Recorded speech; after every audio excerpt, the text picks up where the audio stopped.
Hello and नमस्कार, good morning. कैसे हैं? आज हम देखेंगे एक ऐसी इंटरेस्टिंग कहानी है जो कि बात करे तो वो क्या रहेगा, एक तरह से वो एकांकी में ढाला गया है पूरी कहानी, और उसे हमें सुनने में समझने में भी अच्छा लगेगा क्योंकि ऐसी हास्य देने वाली वो कहानी है कि इसी हास्य के जरिए है हमें इस पाठ की मूल बात जो है, मूल उद्देश्य है वो समझाया गया है। सुना ही होगा आपने। मैं आपको नाम बता दूं तो कौन सा हमारा चैप्टर रहेगा? 18वां। आप भी पढ़ोगे तो भी अच्छा लगेगा। क्या नाम है देखते हैं। तो पहले तो आप क्या कीजिए कि टेक्स्ट बुक जल्दी से ले लीजिए, नोटबुक पेन साथ में रखिए, और फिर मैं आपको उस कहानी की ओर, उस एकांकी की ओर ले जा रहा हूँ। कौन सा पाठ रहेगा हमारा? अंधेरी नगरी। अंधेरी नगरी एक बहुत ही मजा आने वाली यह कहानी रहेगी। अंधेरी नगरी, गंडू राजा, इस तरह का सुना होगा आपने। वही कहानी को थोड़े अलग तरीके से यहाँ पर है वो रखा गया है। ठीक है, तो कहानी भी जानेंगे, उनका मूल उद्देश्य भी जानेंगे और सारा परिचय हम प्राप्त करेंगे और मजा भी उठाएंगे। ठीक है, तो पेज नंबर कितने पर आई हुई है? 84 पर। पेज नंबर 84 पर आई हुई इस कहानी को लेकर हम आगे बढ़ते हैं। सबसे पहले जैसा कि हम देखते हैं कि रहेगा हमारा लेखक परिचय, जिनमें क्या रहेगा? भारतेंदु हरिश्चंद्र।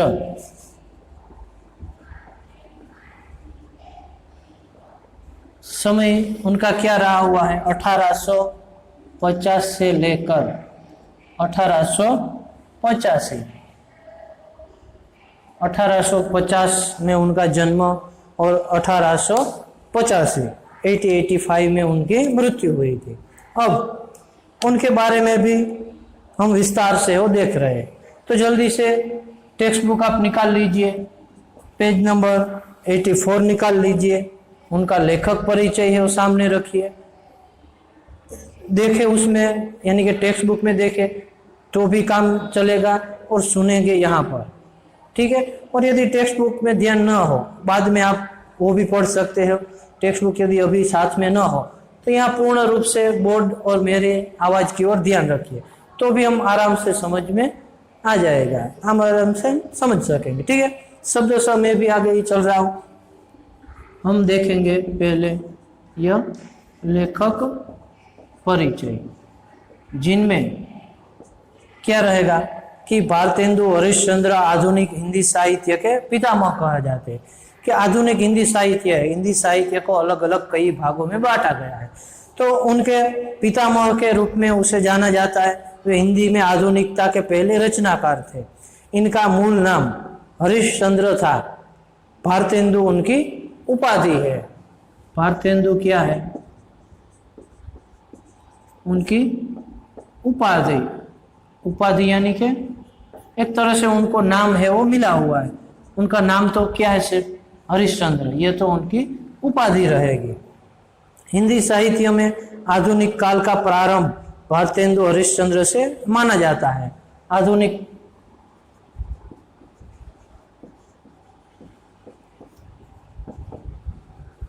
काल का आरंभ भारतेंदु से क्या कहा जाता है कि भारतेंदु जी जब से आए हैं, उन्होंने रचनाएं शुरू की है, तभी से ही यह आधुनिक काल है वो माना जाता है।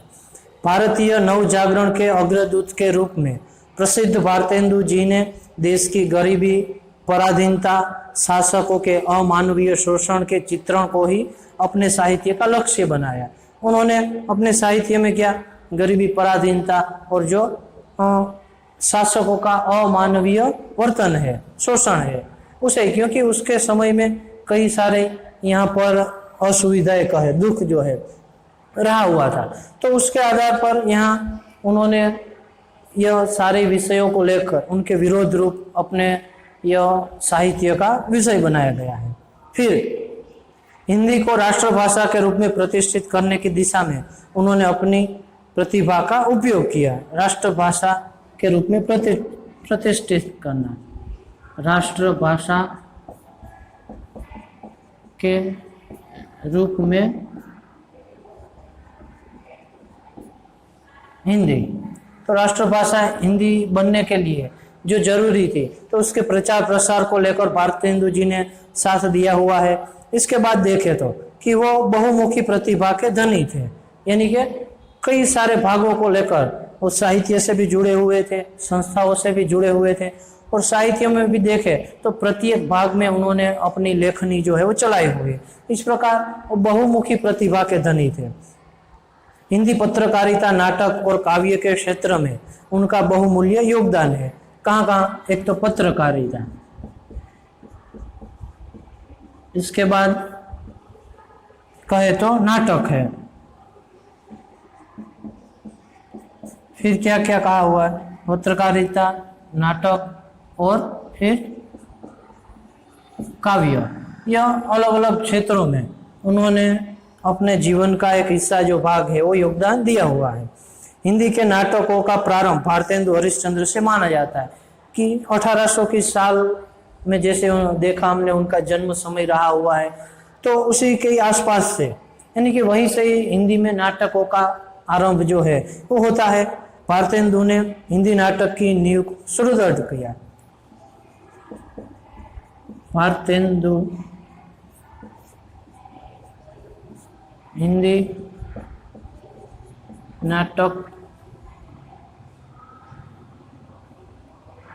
के प्रारंभ करता, ऐसा हम मुद्दा है वो ले सकते हैं कि भारतेंदु से हिंदी नाटकों का आरंभ हुआ, जिसलिए वो प्रारंभकर्ता के रूप में।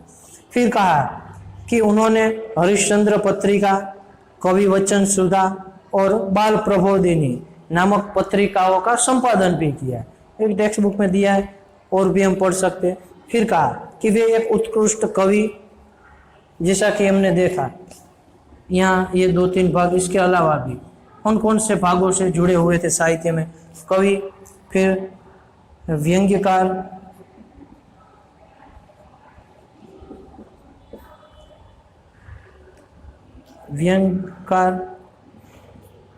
ठीक है। इसके बाद देखें तो नाटककार, इसके अलावा किस क्षेत्र में? एक पत्रकार और फिर गद्यकार। गद्यकार यानी कि काव्य जिस प्रकार होते हैं वो पद्य कहा जाते हैं, गद्य यानी कि पाठ का स्वरूप।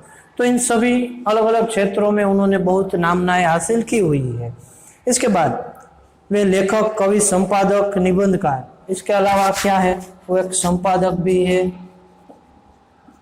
निबंधकार भी है, ठीक है। अलग अलग कई क्षेत्रों में उन्होंने प्रतिभा है वो रखी हुई है। फिर देखें उनकी प्रमुख रचनाएं, भारतेंदु कला, वैदिकी, हिंसा हिंसा न भवती, फिर सत्य हरिश्चंद्र, भारत दुर्दशा, अंधेरी नगरी। ये सारे जो मैंने नाम बोले वो क्या है? उनके नाटक है, नाट्य साहित्य है। फिर पूर्ण प्रकाश और चंद्र प्रभा, उस 2 नाम से उन्होंने उपन्यास लिखे हैं। फिर स्त्रियों की उत्पत्ति, बादशाह दर्पण, उनके नाट्य शास्त्र है। कश्मीर कुसुम, रामायण का समय, ये उनकी शोध रचनाएं हैं। इसमें यह भी एक हम जोड़ सकते हैं, उन्होंने शोध रचनाएं भी दी हुई है। फिर रहेगी सुंदरी, शिलक, पावस कविता संग्रह, वो सारे उनके काव्य रहेंगे। और इस तरह भारतेंदु जी ने मात्र 34 वर्ष की अल्पायु में ही विशाल साहित्य की रचना की। कितना? 34 वर्ष का ही उनका समय रहा। अल्पायु यानी कि अभी वो 34 वर्ष के हुए कि उन्होंने ये बहुत साहित्य है उनका निर्माण किया। और 35 वर्ष की आयु में उन्होंने मात्रा और गुणवत्ता की दृष्टि से इतना लिखा, इतनी दिशाओं में काम किया कि उनका समूचा रचनाक्रम पथदर्शक बन गया। आपका महान साहित्यिक कर्म देवी शक्ति से प्रेरित ही माना जाएगा। 34 वर्ष तक उन्होंने जो है वो साहित्य लिखा हुआ है। मृत्यु हुई ऐसी बात तो बाद की है। टोटल उनका समय क्या रहेगा, 50 से लेकर 85 तक, यानी 35 वर्ष का ही उनका जीवन रहा है। और इतनी कम आयु में भी उन्होंने इतनी अपनी नामनाएं दी है, अपना योगदान ऐसा दिए, अपनी सेवाएं ऐसी दी है कि उतने छोटे से ही समय काल में उन्होंने बहुत नाम है हासिल किया हुआ है। तो कई सारी उन्होंने अपनी विशेषताओं का यहाँ दर्शन हमें करवाया है। अब मैं आपको है इस पाठ की ओर ले जाऊंगा जो कि एक एकांकी है। पर उससे पहले क्या रहेगा कि हालांकि देखे तो ये कहानी है, पर इसे एक एकांकी के रूप में है वो ढाला गया है और सुनने समझने भी अच्छा लगता है। ऐसी ये पूरी कहानी है। तो एकांकी के बारे में भी जानेंगे और फिर पाठ को लेकर भी हम चर्चा करेंगे। ठीक है, जल्दी से यह सारे पॉइंट जो है वो नोट कर लो। ठीक है, अब जल्दी लिख ले, बाद में हम ये मज़ेदार कहानी जो है वो देख रहे हैं।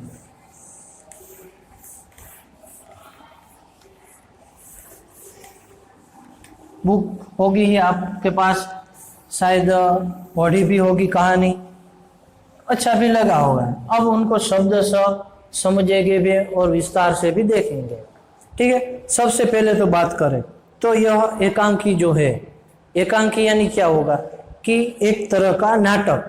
नाटक में क्या होता है कि 3-4 प्रसंग होता है, या तो जीवन की पूरी घटनाएं है वो दी हुई होती है, तो वो नाटक कहा जाता है। बाकी तो दोनों में एक जैसा ही होता है, यानी कि पात्र होते हैं, उनकी क्रियाएं दी होती है, स्टेज पर हम उनको रख सकते हैं, रजुआत कर सकते हैं, नाटक एकांकी भज सकते हैं, जो बोलते हैं वो तो एक जैसा ही रहेगा। उनमें फर्क क्या है कि सिर्फ उनकी कथा वस्तु जो है उसे लेकर उसमें तफावत रहेगा। कोई क्या है कि एकांकी है उसमें एक ही घटना रहती है कि जीवन की कोई एक मुख्य घटना को लेकर उनका विस्तार से वर्णन किया गया होता है, तो वो क्या कहा जाएगा, हमारी एकांकी रहेगी। और नाटक जो होता है उसमें क्या होता है, जीवन की 2-3 घटनाओं को यहाँ पर जोड़ा गया होता है, तो वो नाटक रहेगा। तो इस तरह एकांकी का सरल अर्थ हम यह भी कह सकते हैं, एक अंक वाला नाटक। ठीक है, अब आगे बढ़े तो क्या इसमें बताया गया वो मैं पहले तो पढ़कर सुनाता हूँ आपको कि प्रस्तुत एकांकी में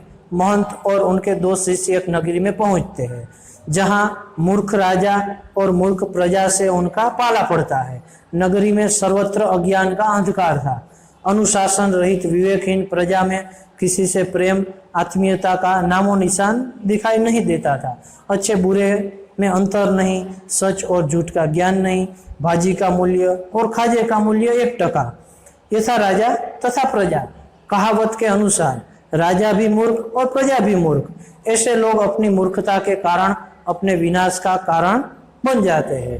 अंधेरी नगरी एकांकी से लेखक पाठकों को इसी अविवेकी अज्ञान वृत्ति से परिचित करवाकर उससे बचे रहने की प्रेरणा देता है। अब क्या, कहानी तो बहुत सिंपल सी है, आसान सी है। क्या बताया है कि एक महंत और अपने गुरु के साथ 2 शिष्यों के साथ एक महंत जो है नगरी में जाता है, देखता है तो वहाँ क्या होता है, कोई नियम नहीं होता, कोई ठिकाना नहीं होता है। न सच झूठ का कुछ पता होता है, न धर्म अधर्म का, न अच्छे बुरे का, और न ही कुछ दाम कीमतों को लेकर भी। कि खाजा यानी कि एक मिठाई है वो भी, और भाजी यानी कि जो सामान्य भाजी बनाते, साग जो बनाकर खाते हैं, तो दोनों का एक ही भाव, मिठाई और भाजी दोनों एक कैसे हो सकता है। पर फिर भी वहां पर ऐसा ही चल रहा था। तो ऐसा कहा जा सकता है कि वहां का राजा भी मूर्ख और प्रजा भी मूर्ख, और ऐसे स्थान पर रहना है उचित नहीं होता है। तो उसी बात को समझाने के लिए यहाँ पर यह पूरी कहानी जो है वो दी गई है। देखते हैं विस्तार से। पहले तो उनके पात्रों का परिचय प्राप्त करते, क्या क्या दिया गया है।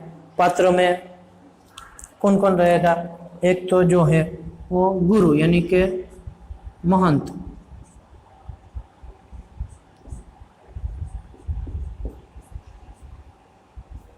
ठीक है। उसके बाद क्या दिया गया है, नारायण दास,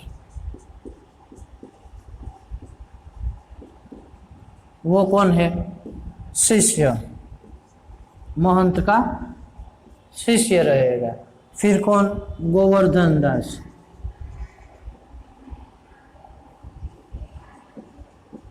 गोवर्धन दास भी क्या है? शिष्य ही है महंत का। फिर देखें तो चौपट राजा, राजा को क्या नाम दिया गया है? चौपट। वो कौन है? एक राजा है। कहाँ के? नाम भी लिख देते, अंधेरी नगरी के, अंधेर नगरी, अंधेर नगरी के वो राजा है। फिर कई सारे पात्र आते हैं, कुंजड़िन है, हलवाई है, फरियादी है, कल्लू बनिया है, कारीगर है, चुने वाला, भिस्ती, कसाई, गडरिया, कोतवाल, सिपाही वगैरह वगैरह। तो इस तरह यह सभी कुछ टेक्स्ट बुक में आपको मिल जाएगा ही।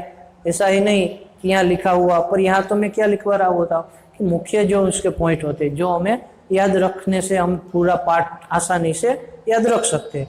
तो ऐसी मुख्य बात मैं यहाँ पर लिखवाता हूँ। बाकी तो हमें टेक्स्ट बुक का ही सहारा लेना पड़ेगा, पूरा पाठ तो हम यहाँ लिख नहीं सकते। ठीक है, तो इस तरह यह नाम मैंने यहाँ डॉट डॉट किए हुए हैं। अब देखते हैं कि एकांकी हो, नाटक हो, उनको हम स्टेज पर रख सके, जिनके कारण है उसे अलग अलग भागों में एक तो बांटा गया होता है, यहाँ पर दृश्यों में उसे बांटा गया है, और उस हिसाब से वैसा स्थान का वर्णन भी रहता है, और फिर उनकी क्रियाएं भी दी होती है। तो यहाँ पर इसी से ही शुरुआत की हुई है। पहला दृश्य है, कौन सा स्थान है? शहर के बाहर सड़क, महंत जी और दो चेले बातें कर रहे हैं कि बाहर सड़क पर दो चेले अपने महंत के साथ आ रहे होते और बातचीत कर रहे होते। ऐसी पूरी स्थिति है। वहीं से अब हमारी एकांकी शुरू होती है। महंत है, वो कहता है, बच्चा नारायण दास, यह नगर तो दूर से बड़ा सुंदर दिखाई पड़ता है। देख, कुछ भिक्षा मिले तो भगवान का भोग लगे। और क्या क्या कहता है अपने शिष्य नारायण दास से कि ओ बच्चा नारायण दास, देख तो सही, ये नगर तो सुंदर दिखाई दे रहा है, चलो चलते, कुछ हमें भिक्षा में मिले तो भगवान को अच्छा खासा भोग मिल जाएगा, और तो हमें क्या चाहिए साधुओं को। ऐसा कहते हुए वो बातचीत करते हुए आगे जा रहे होते। नारायण दास उनका जवाब देते हुए, गुरुजी महाराज, नगर तो बहुत ही सुंदर है, पर भिक्षा भी सुंदर मिले तो बड़ा आनंद हो। नगर के हिसाब से भिक्षा मिल जाए तो और अच्छा रहेगा। महंत, बच्चा गोवर्धन दास, तो पश्चिम की ओर जा, और नारायण दास पूर्व की ओर जाएगा। तो गोवर्धन दास को कहाँ? पश्चिम की ओर भेजा गया, और नारायण दास जो है उसे पूर्व की ओर भेजा गया। फिर तीनों है वो भिक्षा के लिए अलग अलग जगहों पर, यानी कि दोनों शिष्य, कौन? गोवर्धन दास जो है पश्चिम की ओर, नारायण दास जो पूर्व की ओर चले जाते हैं। देखते, गोवर्धन दास जो किसे मिलता है सबसे पहले? कुंजड़िन को। कुंजड़िन यानी क्या होगा कि एक तकरारी भी उसे बोला जाता है, कि जो जमीन पर बैठकर कहे, या तो एक टोपला लेकर, छोटा सा जो बक्सा भी कह सकते हैं, वो लेकर उसमें साग भाजी वगैरह जो है वो बेचती है। इसमें अर्थ भी दिया होगा, वो भी देखे तो, तकरारी करने वाली, बेचने वाली स्त्री, यानी कि ऐसा अर्थ हम निकाल सकते हैं कि भाजी वगैरह बेचने वाली। तो कुंजड़ी से जाकर कहता है, क्यों भाजी क्या भाव? कौन कहता है? गोवर्धन दास जो है वो कुंजड़ीन के पास जाता है और भाजी का भाव पूछता है। कुंजड़ीन, बाबा जी टके से। टका, अब ध्यान रखिएगा, टका यानी क्या होगा? वो एक प्रकार का मूल्य है, उनका अर्थ मूल्य नहीं होता है। मैं आपको समझाने के लिए कह रहा हूँ, यहाँ भी शायद दिया हो तो देखे। टके से यानी क्या होगा? पुराने 2 पैसे के बराबर का एक सिक्का। क्या हो? विस्तार से अर्थ देखे तो 2 पैसे के बराबर। टका यानी क्या होगा? 2 पैसे के बराबर होगा। कि पुराने समय में टका नामक जो ये पूरा जो चलन का है तो अस्तित्व में था। जैसे कि आज देखे तो हम 50 पैसा है वो निकल चुका है, 10 पैसे है, 5 पैसे वो चले गए। तो एक जमाने में टका भी है, वो एक चलन जो है हुआ करता था। आज के हिसाब से देखे तो 2 पैसे बराबर उनकी कीमत होती है। तो इस तरह जब कुंजड़ीन को पूछा गया कि यह भाजी क्या भाव है, तो उन्होंने क्या कहा? टके शेर, 1 टके की 1 शेर मिलेगी। शेर यानी भी एक तरह का नाप ही है, जो पुराना एक माप है जो हम तोलते हैं। जिसे कहे तो आमतौर पर हम प्रवाही जो वस्तु होती है, यानी क्या देखते हैं तो दूध वाला हमारे यहाँ जो आता है ना, तो दूध है वो शेर में देता है। शेर होता है, आधा शेर होता है कहते हैं, फिर लीटर होता है। ठीक है, तो आप उसे पूछकर अंदाजा लगा सकते हैं कि एक शेर बराबर कितना होगा। हालांकि वो तो प्रवाही है, पर उसके वजन के बराबर का है, यहाँ भाजी की बात हो रही है। तो वो आप ढूंढ लेना है, मैं आपके ऊपर यह काम एक छोड़ रहा हूँ। ठीक है, और दूध वाले तो सबके शहर ही में कहे, सबके घर पर है, आते ही होंगे, ढूंढ लेना। तो इस तरह ये टके शेर भाजी के लिए कहा। गोवर्धन दास, सब भाजी टके शेर, वाह वाह बड़ा आनंद है, यह सभी चीजें टके शेर। हलवाई के पास जाकर, क्यों भाई मिठाई क्या भाव? तो क्या हुआ कि वो टके शेर सुनकर वो तो खुश हो गया, कहते कि सारी भाजी टके शेर को, ये तो बड़ा आनंद है, सभी चीजें यदि इस प्रकार मिले तो आनंद हो जाए। और फिर वो आगे चलकर हलवाई की दुकान पर, हलवाई यानी कौन कि मिठाई बेचने वाला जो होता है वो हलवाई कहा जाता है। तो हलवाई की दुकान पर जाकर पूछता है कि मिठाई का क्या भाव? हलवाई कहता है टके शेर। ये सुनकर वाह वाह बड़ा आनंद है, सब टके शेर क्यों? बच्चा इस नगरी का नाम क्या है? इसलिए क्या किया उन्होंने, हलवाई के पास जाकर उन्होंने पूछा। कुछ दिन के बाद यहाँ हलवाई आएगा, हलवाई के पास जाकर है वो भाजी का भाव टके शेर मिला उसे। वो सुनकर आनंद हुआ, इसलिए लगा कि चलो इस नगरी का नाम भी मैं पूछ लेता हूँ क्या है। तो उन्होंने क्या कहा हलवाई, अंधेर नगरी। नगरी का क्या नाम था? अंधेर नगरी। उसी से हम पता लगा सकते हैं अंधेर नगरी में क्या हो सकता है, अंधेरी होगी। तो यही बात को लेकर यहाँ पर एक हास्य व्यंग जो है वो किया गया है। देखते गोवर्धन दास। और राजा का क्या नाम है? चौपट राजा। क्या कहा कि पहले तो अंधेर नगरी कहा गया है, नगरी का नाम अंधेर नगरी का, राजा का नाम क्या कहा? चौपट राजा आया। फिर आगे है गोवर्धन दास क्या कहता है, वाह वाह अंधेर नगरी, चौपट राजा, टके शेर भाजी टके शेर खाजा, कि भाजी भी टके शेर मिलती है और खाजा भी टके शेर मिलता है। तो यह बात सुनकर है वो तो गाने लगता है, यानी एक तरह से बोलने लगता है कि टके शेर भाजी टके शेर खाजा, अंधेर नगरी चौपट राजा, वाह वाह करते हुए वो तो खुश होते होते वहां से हलवाई से बातें करने लगता है। हलवाई कहता है तो बाबा जी कुछ लेना हो तो ले ले, कि अब टके शेर की मिठाई मिलेगी तो ले लो। गोवर्धन दास, बच्चा भिक्षा मांगकर 7 पैसे लाया हो। गोवर्धन दास जो है उनके पास कितने 7 पैसे है वो जमा हुए थे, यह गोवर्धन दास से भिक्षा मांगते हुए। इसलिए क्या कहा उन्हें, 3.5 शेर मिठाई दे दे। क्या 3.5 शेर मिठाई उन्होंने खरीदी। कितने पैसे थे? कुल 7 पैसे में से 3.5 शेर मिठाई खरीदी उन्होंने।